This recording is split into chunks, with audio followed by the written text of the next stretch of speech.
So, good day everyone. By the way, I'm Marvin Gabisan, and the topic that we are about to discuss is the ethics for nature. So, when we say ethics for nature, it refers to the moral principle and values that guide how humans interact with the natural environment. It involves considering the rights and intrinsic value of nature, including animals, plants, ecosystem, and the planet as whole.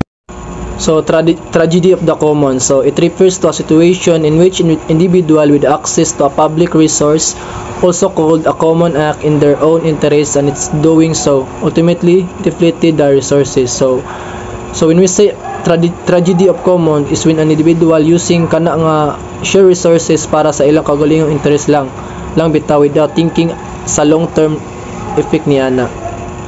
So, this economic theory was conceptualized in 1833 by British writer William Forster Floyd.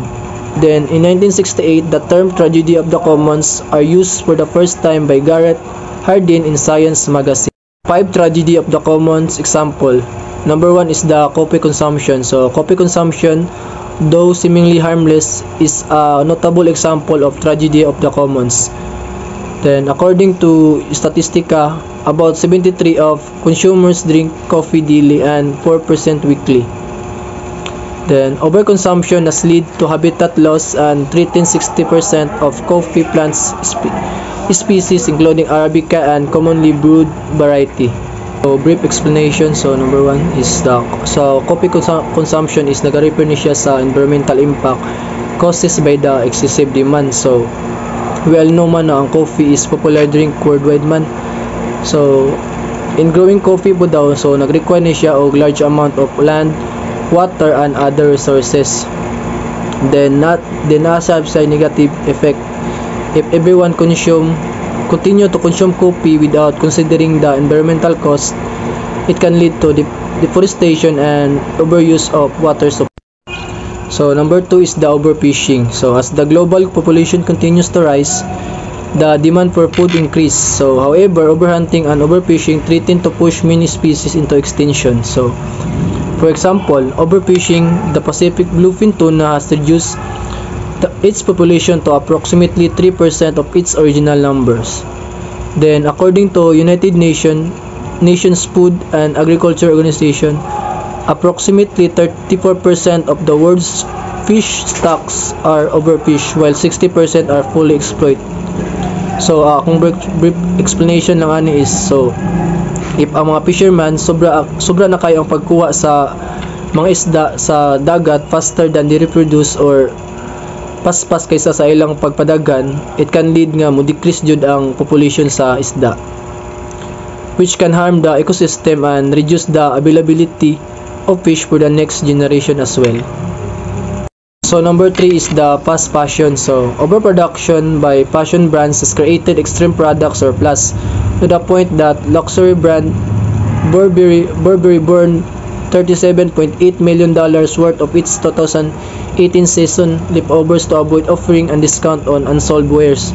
So, ang akong kwan lang so brief explanation lang sa fast fashion is kanang nag-refer ni siya sa rapid production sa mga baratuhon o mga trending na mga clothing design bitaw, which is masulot lang bitaw for a few times then ma-discarded lang dayon. Then, ang main goal pud sa company ani is para makaproduce lang sila og mga clothes nga mosabay dayon sa uso, then ibaligya nila for the affordable price rasab maong patok rasab sa masa. And good day everyone, I'm Ronel Gangkay and I will continue the report of Mr. Gabisan so the other example of tragedy of commons. So since the tragedy of commons is called when people use shared resources for their own benefits which lead to depletion of the resources. Meanwhile, if a group of people sharing something, it's called common. And then the tragedy of commons is a theory in economics. This is a way to think about things. It talks about how people tend to make their own decisions without thinking about how they might affect other people or the environment. And then, this theory is often used to define how individuals use shared resources in the community or globally. And then, this economic theory was conceptualized in 1833 by British writer William Foster Lloyd. And then, they were first used by an American ecologist named Garrett Hardin in 1968. When Hardin wrote a scientific paper called The Tragedy of Commons. So, muna siya, si Hardin ang nagasulat sa scientific name nga iyang gitawagan din niya og The Tragedy of Commons. And then, tragedy of the commons can happen when a person focuses on their own needs instead of the needs of a group. So, the main, then Garrett Hardin was worried about was overpopulation and what it will do to the environment. So, si Garrett Hardin, so, na-worried siya tungkol sa mga tao nga ginaisip lang nila, ginayos lang nila ang mga shared resources sa ilahang own benefits without thinking nga makakuan sila deflation sa other individuals. And what is traffic congestion? So here are the example of traffic congestion.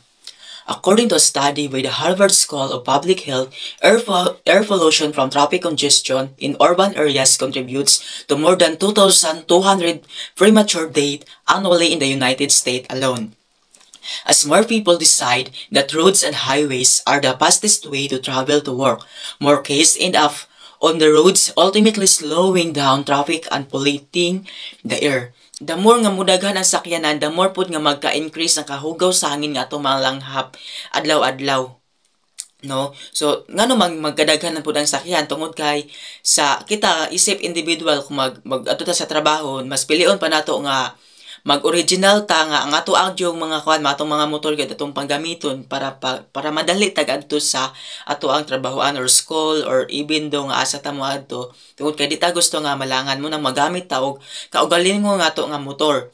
So since nga gamit tag kaugalingon to ang motor tungod di ta gusto nga malangan ta, mao po na siya nagpa-increase nga magkadaghan pod ang kahugaw sa hangin atong malanghap tungod sa aso nga ginagawas ana sa motor. And then traffic congestion is caused by a combination of factors such as construction, stalled vehicles, and crashes, all of which disrupt the flow of the traffic. So like example, this bottle represent the road, and then kining sulod sa bottle mo siya ang car. So, what exactly happened at rush hour? So, kung ato ni siyang ibubo sa ato ang kamots, kung ato na siyang paspasan og bubo sa atong kamot, so nay possible nga mahurot yun siya. So tungod kay ato man siyang giabusa pag butang, pero kung ato na siyang hinahinayon pag bubo, so dili gyud siya mausik.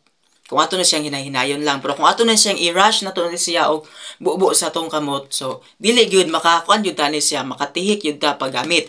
Pero kung ato na siyang ibubo og diretso, may possible gyud nga mapuno nga ato ang kamot.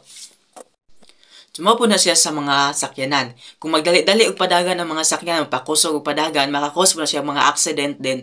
Siyempre, na-accident yun dili. Makakuan yun na siya og mga traffic. Then, samot na nga ang mga aso sa sakyanan, so makadaot po na sa tuang health. Next, groundwater use.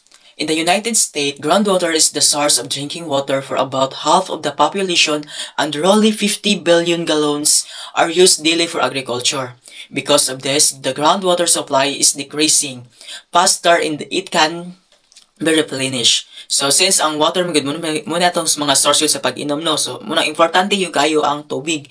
In the drought-prone areas, the rest of the water shortage is highly, and restrictions are often put in place to mitigate it. Yet some individuals ignore water restriction and the supply becomes smaller for everyone. So, dili mo na ito malikayan nga naagi mga individual nga mag-abusar paggamit sa tubig. So, in the United States, sa mga tagtuyot nga mga lugar ana diraa, naga-decrease gud ang ilang supply sa tubig.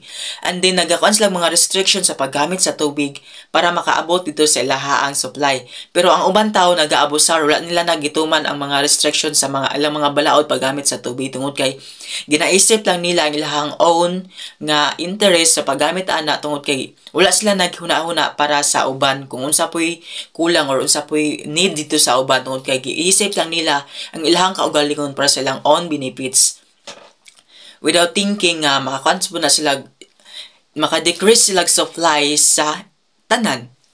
Mao na siya ang tragedy of the commons, ginayos lang niyan ginayos lang nimo ang mga shared resources para sa imuhang personal benefits without thinking ang mag-lead siya og deflation sa other resources per other or mga lain pud nga maggamit pud ana nga resources makakos siya kuan deflation tungod kay ginayos ra man na nimo gigamit ra man na nimo para sa imuhang own interest wala man ka nagnauna kung unsa poy makuan sa uban. And then next, ways to prevent the tragedy of commons. What would you do if your consumption habits were deflating natural resources? So, unsa natong kuan buhaton kung mabati na nato nga nag-abusar na ta paggamit na ang mga resources kung ginagamit lang nato para sa personal, don unsa atong buhaton nga ma-realize na nato nga mali dayta. So, first, we need to educate ourselves. Doon dapat makikommunicate kita sa mga community or sa each individual kay para kung unsay na sa toa, ma-share na to sa ilaha. And then, here are the two primary options, finding alternative sustainable products and preventing overconsumption. Finding alternative products, these products are often made from renewable, recycled, or biodegradable materials. Like for example, kung di ba sa una mag-market ta kung natay pamaliton silofin atong ginasudlan, pero karon supot na paper muna siya ginakan tungod kay kung magamit ta ng silopin mangyud kung pangpatakar at taglabay ana or ato pa ng sunugon kung ato na siya sunugon makadaot po na siya sa ato ang climate change tungod kay ang aso ana mopaingon man sa babaw gyud syempre di mo pong masimhot di makadaot po na sa imuha. So instead nga magamit atong silopin sa una, so karon ilang gikuan na karon ang supot or ang mga newspaper nga mo igiputos sa atong mga pamaliton. Kung kay kahibalo mas lang nga daghan gyud abusado ang mga tao nga pataka rag labay. So para karon kung ilabay na to ang supot sa kuan sa dalan o sa kanal, inig mabasa siya, mawala lang tungod kay tapil raman siya like sa kuan unlike sa silopin kung ato sa ilabay sa kanal makakos po na siya pagsampong sa mga bangag-bangag suma dili kay maka-flow ang kuan tubig dito sa kanal tungod kay sa silopin nga ni sampong dito mo po na siya makawan sa mga baha.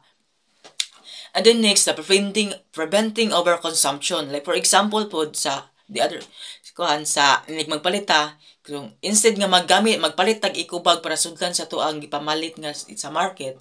So instead nga magpalit tag ikubag, magdala lang tag ato ang ikubag kung nay ato sa balay para dili ta magsigpalit para dili apon magkadungag-dungag ang ikubag nga atong madala sa balay. Instead nga magpalit ta og ikubag para sudlan sa to ang mga pamaliton, magdala lang ta daan gikan kung na may ato sa balay na to para maka-prevent pud ta para dili pud ta maka-over ana nga kuno kay unsa man na pud nato mga ikubag ang uban pang sunugon na pa pang labay bisan asa lang pud na nila pang butang no. So dapat we need to educate ourselves pud kay para makuan pud ta sa mga resources pud sa uban. And that's all of our topic guys, and thank you, and we hope nga naamoy na sabtan bisan gamay lang. Or kung wala mo nasabtan, okay ra na gyapon. I-search na lang ninyo, i-IGM na lang na sa mura to. Thank you.